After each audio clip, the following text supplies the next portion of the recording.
就这样锯一会儿，腰就开始疼了。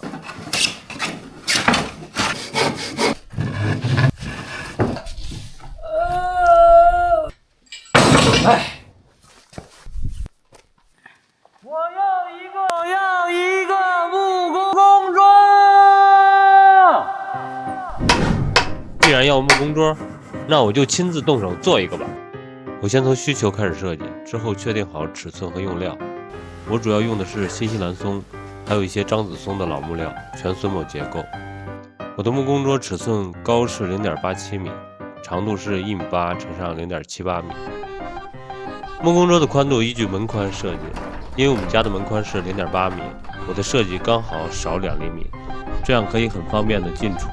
操作面的高度一般就是身高的1/2加2到5厘米即可。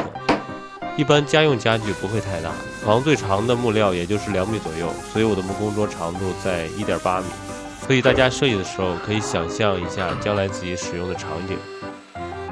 比较扎实的木料和合理的结构，决定了这张木工桌是否结实。我的木工桌腿截面是100毫米乘50毫米，还有就是桌子的稳定性。刚开始我设计的木工桌就和视频中的一样，腿是往回收一些的，这样做局部就会用到更大的料，不够简洁。收缩距离后的桌腿可能还会存在一些不稳定的后果，所以我决定把它改进成现在这个样子。再就是桌腿上面双出头的榫头插接到桌面的大边上，大边和下面的横撑相当于形成了一个比较稳固的框子，所以这样设计也是比较结实的。桌面要有一个木工桌夹，底下设计了一个放东西的置物架。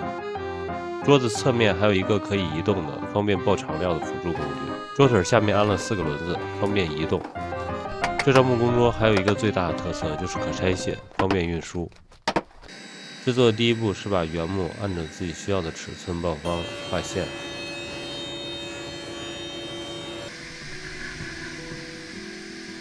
然后是制作桌腿框架。我们采用了简单的止损结构，用楔子楔住，然后再施用木工胶。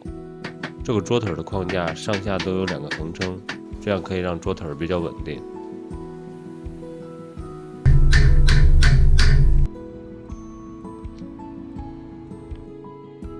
桌腿的上部与桌子交接的地方，一个腿上出2个榫头，这样插接起来会比较结实。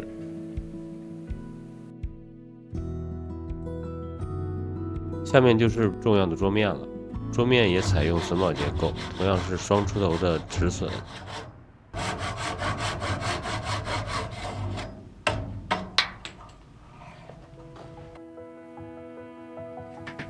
让松木形成一个框子，中间要有2个横撑，以支撑这个大桌面。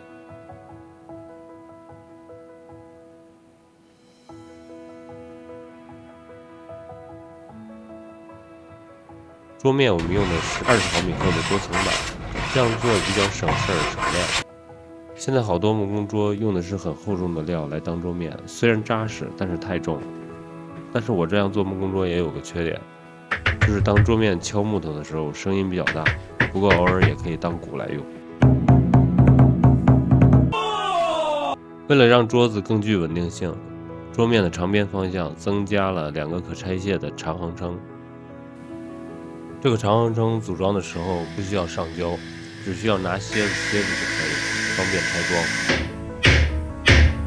还有在这个横撑上要做一个可以滑动的辅助工具，这样就可以根据爆切木料的大小来调节距离了。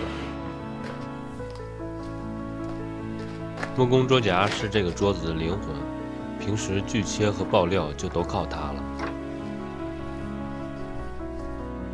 这张木工桌存在的问题，其实还可以设计一个存放工具的地方，这样当你在桌面上制作家具的时候，家具其实可以随意在桌面上移动，也不至于碰到地上，还是比较方便的。好，这就是我做这张木工桌的全部，希望对你有所帮助。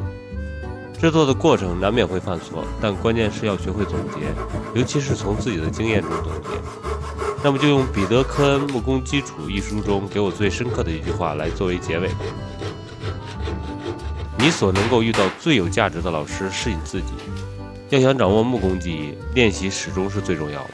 一句话，不管是从失误中学习，还是在成功中学习，都离不开从你的双手里学习。